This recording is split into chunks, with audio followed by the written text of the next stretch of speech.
entre otros hombres. Episodio número Y como 3. dije antes, fue por la razón de sus pecados y los pecados de vuestros padres que Dios impuso sobre ustedes estos preceptos del Shabbat como señal.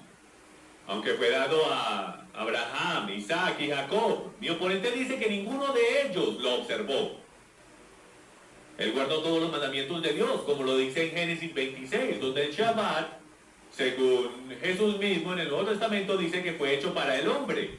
Claro, que él hubiese guardado el Shabbat. Juan Crisóstomo, 344 DC, uno de los más grandes padres de la iglesia por el derecho. A él lo llamaban el Boca de Oro, excelente predicador y famoso en discursos. Y dijo, la sinagoga es peor que un burdel, llena de sinvergüenzas y bestias salvajes. Es un templo lleno de demonios y cultos idólatras, refugio de canallas y de adúlteros, una caverna de demonios, asamblea judía de criminales, lugar de reunión de los asesinos de Cristo. Esto es peor que un burdel, es una casa de ladrones y de víboras, es un lugar de iniquidad, la casa de demonios, es un abismo de perdición. Yo digo lo mismo hasta de sus almas. De mi parte yo odio la sinagoga, yo odio a los judíos por esas mismas razones. Él hasta llegó a decir y a citar a San Agustín diciendo, donde él quedó, yo continuaré. En el 354 DC, San Agustín dice, como detesto a los enemigos de tus escrituras, como deseo que los atravieses con tu espada de doble filo, hablando de los judíos. Que no haya ni uno que se oponga a tu palabra. Yo prefiero que mueran a sí mismos y vivan por ti. Una y otra vez se puede ver que los llamados padres de la iglesia están altamente en contra del pueblo judío y de sus raíces hebreas, si puedo, por su antisemitismo. Ellos no entendían bien las escrituras, no entendían el lenguaje hebreo, no entendían los modismos del día. ¿Por qué? Porque no había ni siquiera uno que se los pudiese explicar. Estos son griegos filosóficos, los cuales están entrando en la fe de Cristo, lo cual es genial, pero el entender las escrituras de la manera que el pueblo judío las escribió era algo completamente desconocido para ellos, como podemos ver. Él sacó el ejemplo de la sombra. Cuando la esposa vio a su esposo que llegó de viaje y se tira al suelo y besa la sombra. Yo les sugiero, y estoy completamente de acuerdo, que todos los días festivos son sombra.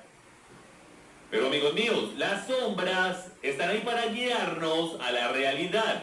Porque si quieres llegar cerca al Mesías y ni siquiera sabes dónde estás, a lo mejor quieres comenzar con la sombra para ver si llegas un poco más cerca. Es un argumento completamente inventado el decir que la sombra fue abolida. La sombra no fue abolida. Por el mero hecho de que la sombra está ahí, señoras y señores, en su propio ejemplo, comprueba que la sombra nunca se va.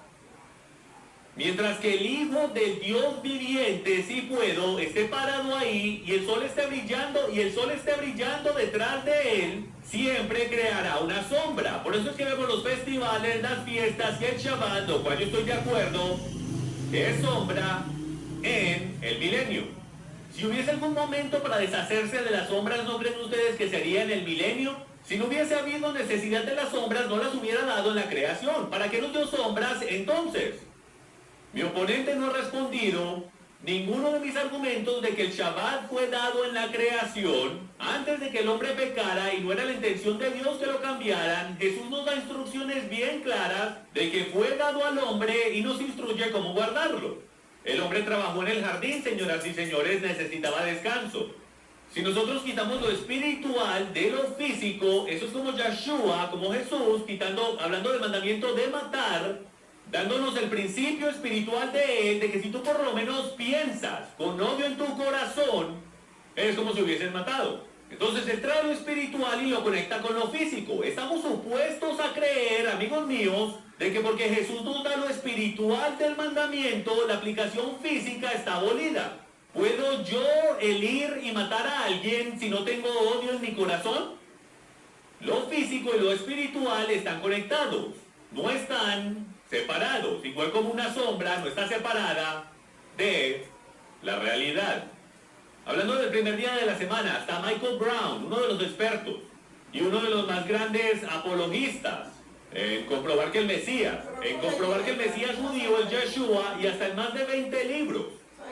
Dice esto: no hay ninguna clase de soporte bíblico y por el derecho él no cree que el Shabbat es para hoy. No hay soporte bíblico para decir que después de la resurrección de Cristo el Shabbat fue cambiado a domingo. ¿Hay alguna evidencia de que a finales del primero o segundo siglo los creyentes se reunían antes o después del trabajo para celebrar la resurrección de Cristo? Pero esto no estaba relacionado con el concepto del Shabbat. Y un fuerte argumento se puede hacer de que el Shabbat nunca fue cambiado al domingo directo del Nuevo Testamento.